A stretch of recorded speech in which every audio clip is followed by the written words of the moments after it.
November ಕ್ರಾಂತಿಯ ಕಿಚ್ಚನ್ನ ಕೊಂಚ ಮಟ್ಟಿಗೆ ಹೈಕಮಾಂಡ್ ತಣಿಸಿರೋ ಹಾಗೆ ಕಾಣ್ತಾ ಇದೆ.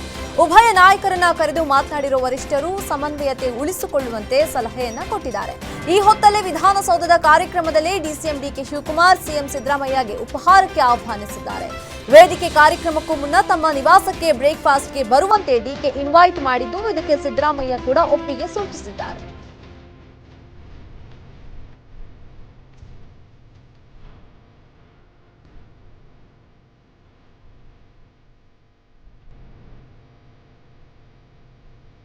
ನಾಳೆ ಡಿಕೆಶಿ ನಿವಾಸದಲ್ಲಿ ಸಿಎಂ ಜೊತೆ ಬ್ರೇಕ್ಫಾಸ್ಟ್ ಮೀಟಿಂಗ್ ಬಗ್ಗೆ ಗ್ಯಾರಂಟಿ ನ್ಯೂಸ್ ಜೊತೆ ಡಿಸಿಎಂ ಡಿಕೆ ಶಿವಕುಮಾರ್ ಮಾತನಾಡಿದ್ದಾರೆ. ಸಿದ್ದರಾಮಯ್ಯಗೆ ಬ್ರೇಕ್ಫಾಸ್ಟ್ಗೆ ಕರೆದಿದ್ದೇನೆ, ಸಿಎಂ ಸಿದ್ದರಾಮಯ್ಯ ಮತ್ತು ನಾನು ಬ್ರದರ್ಸ್ ರೀತಿ ಇದ್ದೀವಿ ಅಂತ ಹೇಳಿದ್ದಾರೆ. ಇನ್ನು ರಾಹುಲ್ ಗಾಂಧಿ ಭೇಟಿ ಆಗೋ ಬಗ್ಗೆ ಇನ್ನೂ ತೀರ್ಮಾನವಾಗಿಲ್ಲ, ನನಗೆ ಬೇಕಾದಾಗ ಹೋಗಿ ಭೇಟಿ ಮಾಡ್ತೀನಿ ಅಂತ ಸ್ಪಷ್ಟನೆ ಕೊಟ್ಟಿದ್ದಾರೆ.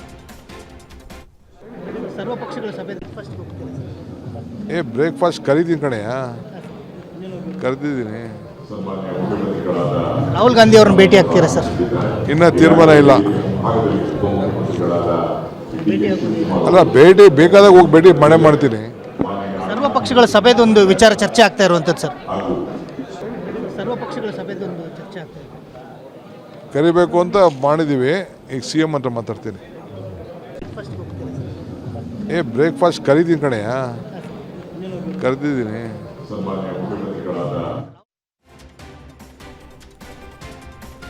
ನಾಳೆ ಡಿಸಿಎಂ ಡಿಕೆ ಶಿವಕುಮಾರ್ ನಿವಾಸದಲ್ಲಿ ಸಿಎಂ ಜೊತೆ ಬ್ರೇಕ್ಫಾಸ್ಟ್ ಮೀಟಿಂಗ್ ಬಗ್ಗೆ ಸಿಎಂ ಸಿದ್ದರಾಮಯ್ಯ ಪ್ರತಿಕ್ರಿಯಿಸಿದ್ದಾರೆ. ಬೆಂಗಳೂರಿನಲ್ಲಿ ಮಾತನಾಡಿದ ಅವರು, ಡಿಕೆ ಶಿವಕುಮಾರ್ ಕರೆದ್ರೆ ಹೋಗ್ತೀನಿ, ಆದ್ರೆ ಇನ್ನೂ ಕರೆದಿಲ್ಲ. ಮಂಗಳವಾರ ನಮ್ಮನೆಗೆ ಬನ್ನಿ ಅಂತ ಶಿವಕುಮಾರ್ ಹೇಳಿದ್ರು, ಆದ್ರೆ ಇನ್ನೂ ಕರೆದಿಲ್ಲ. ಇವತ್ತು ಕರಿಬಹುದು ಅನ್ಕೊಂಡಿದ್ದೀನಿ, ಕರೆದ್ರೆ ಹೋಗ್ತೀನಿ ಅಂತ ಹೇಳಿದ್ರು.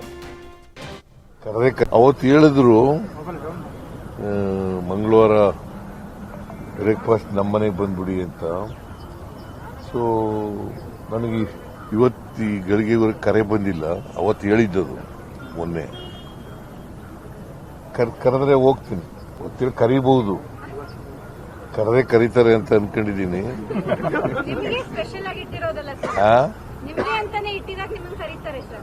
ಹೌದಾ? ನಿನ್ನೂ ಕರಿಬಹುದಮ್ಮ, ಬೇಡವಾ? ಅವತ್ತು ಹೇಳಿದ ನಾಳೆ ಡಿಕೆ ಶಿವಕುಮಾರ್ ಮನೆಯಲ್ಲಿ ಬ್ರೇಕ್ಫಾಸ್ಟ್ ಮೀಟಿಂಗ್ ವಿಚಾರಕ್ಕೆ ಸಚಿವ ದಿನೇಶ್ ಗುಂಡೂರಾವ್ ಪ್ರತಿಕ್ರಿಯಿಸಿದ್ದಾರೆ. ಮೈಸೂರಿನಲ್ಲಿ ಮಾತನಾಡಿದ ಅವರು, ಬ್ರೇಕ್ಫಾಸ್ಟ್ ಮೀಟಿಂಗ್ಗಳಿಗೆ ಬೇರೆ ಅರ್ಥಗಳು ನೀಡುವುದು ಬೇಡ. ಬ್ರೇಕ್ಫಾಸ್ಟ್ ಮೀಟಿಂಗ್ನಲ್ಲಿ ಎಲ್ಲಾ ವಿಚಾರಗಳು ಚರ್ಚೆ ನಡೆಯುತ್ತೆ. ಇದನ್ನ ಪೊಲಿಟಿಕಲ್ ಬ್ರೇಕ್ಫಾಸ್ಟ್ ಅಂತ ಹೇಳುವುದು ಬೇಡ. ಕೆಲವು ಸಮುದಾಯಗಳ ಶಾಸಕರುಗಳು ತಮ್ಮ ನಾಯಕರ ಪರ ಧ್ವನಿ ಎತ್ತಿದ್ದಾರೆ. ಅದು ಅವರ ಸ್ವತಂತ್ರ. ಅಂತಿಮವಾಗಿ ಎಲ್ಲವನ್ನೂ ನಮ್ಮ ಹೈಕಮಾಂಡ್ ನಿರ್ಧಾರ ಮಾಡುತ್ತೆ ಅಂತ ಹೇಳಿದರು. ಡಿಸಿಎಂ ಅವ್ರು ಅವತ್ತೇ ಹೇಳಿದ್ರಲ್ಲ, ಅವ್ರು ಕರೆದಿದ್ರೆ ನಾನು ಕರೀತಾರಿಂದ ಡಿಸಿಎಂ ಅವ್ರು ಅವತ್ತು ಮೊನ್ನೆನೇ ಹೇಳಿದ್ರಲ್ಲ.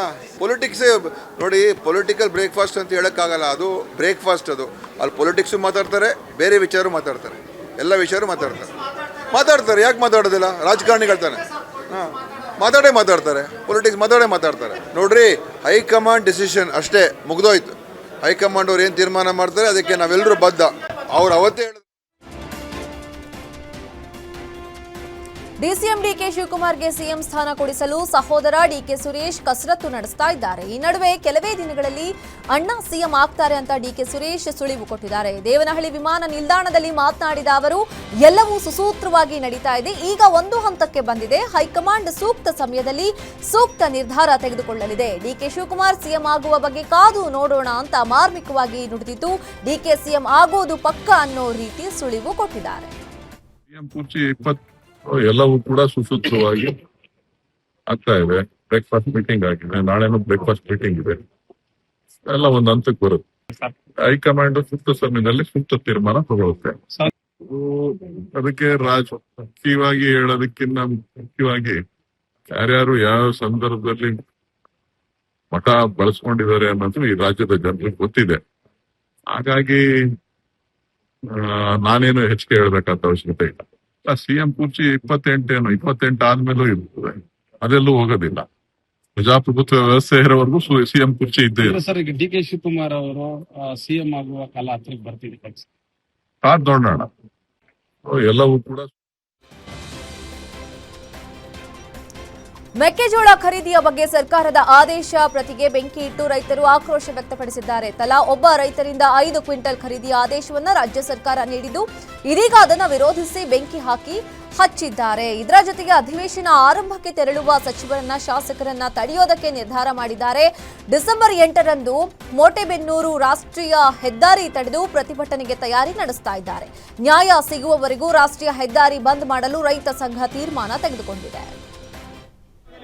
ಶೋಷಣೆ ಮಾಡುತ್ತಿರುವ ಕೇಂದ್ರ ಹಾಗೂ ರಾಜ್ಯ ಸರ್ಕಾರಗಳಿಗೆ ರೈತರನ್ನು ಶೋಷಣೆ ಮಾಡುತ್ತಿರುವ ಕೇಂದ್ರ ಹಾಗೂ ರಾಜ್ಯ ಸರ್ಕಾರಗಳಿಗೆ ಅನ್ನದಾತನವರಿಗೆ ಕನ್ನ ಹಾಕಿದಂತ ಬಂದ ಸರ್ಕಾರಗಳಿಗೆ ಅನ್ನದಾತನವರಿಗೆ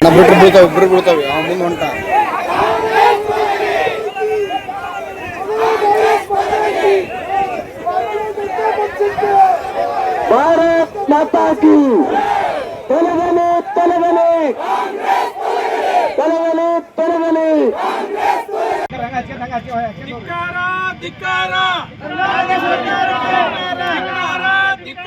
ಕರ್ನಾಟಕ ರಾಜ್ಯ ರೈತ ಸಂಘಕ್ಕೆ ಜಯವಾಗಲಿ. ಕರ್ನಾಟಕ ರಾಜ್ಯ ರೈತ ಸಂಘಕ್ಕೆ ಶೋಷಣೆ ಮಾಡುತ್ತಿರುವ ಕೇಂದ್ರ ಹಾಗೂ ರಾಜ್ಯ ಸರ್ಕಾರಗಳಿಗೆ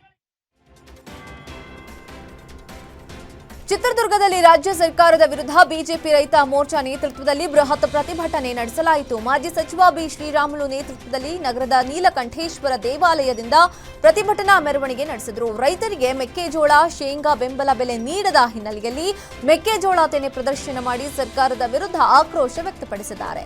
ರೈತ ವಿರೋಧಿ ಕಾಂಗ್ರೆಸ್ ಸರ್ಕಾರ ಎಂದು ಘೋಷಣೆ ಕೂಗಿ ರೈತರಿಗೆ ಬೆಳೆ ಪರಿಹಾರ ನೀಡುವಂತೆ ಒತ್ತಾಯಿಸಿದ್ದಾರೆ.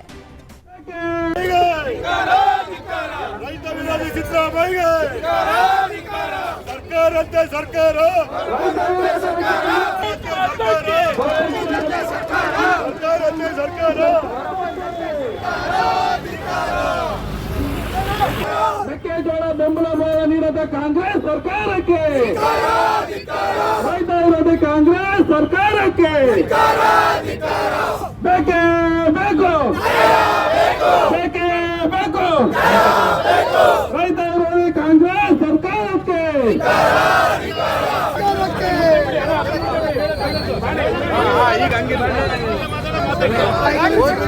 ಸಿದ್ದರಾಮಯ್ಯ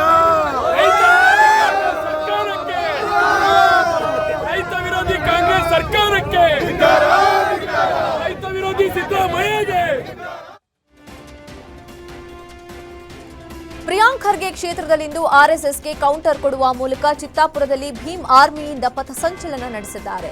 ಸಂವಿಧಾನ ಸಂರಕ್ಷಣಾ ಸಮಿತಿ ನೇತೃತ್ವದಲ್ಲಿ ಭೀಮ್ ಆರ್ಮಿ ಪರೇಡ್ ಮಾಡಿದ್ದಾರೆ.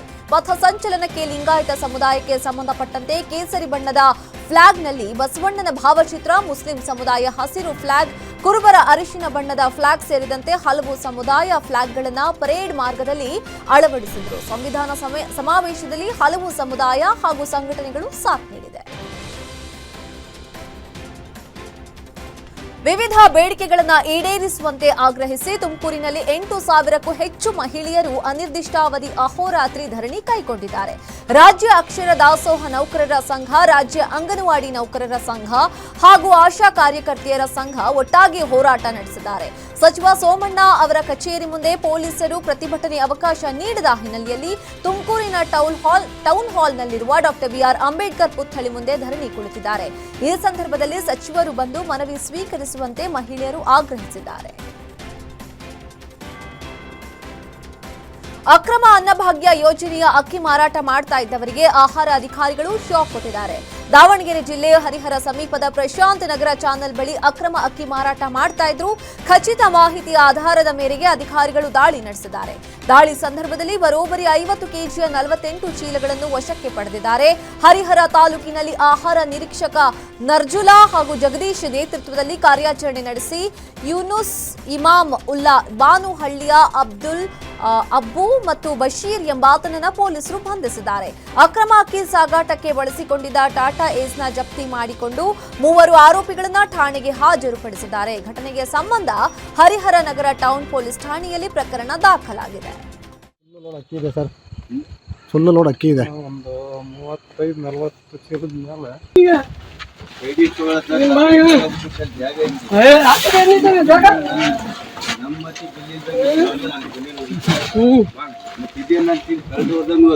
ಹೋಗಲ್ಲ ನಾನು ಅವ್ರು ಹೋದ್ರೆ ನಾವು ಹೋಗೋದಲ್ಲ ನಾನು ಕಲಿಗೆ ತಗೊಂಡಿರ್ಬೇಕು ಡ್ರೈವರ್ ಕರೀರಿ ನಾನು ಹೇಳಿದ್ದೀನಿ ಮಾತಾಡಿ ಕೇಳಿ ತಗೊಂಡು ಹೋಗಿ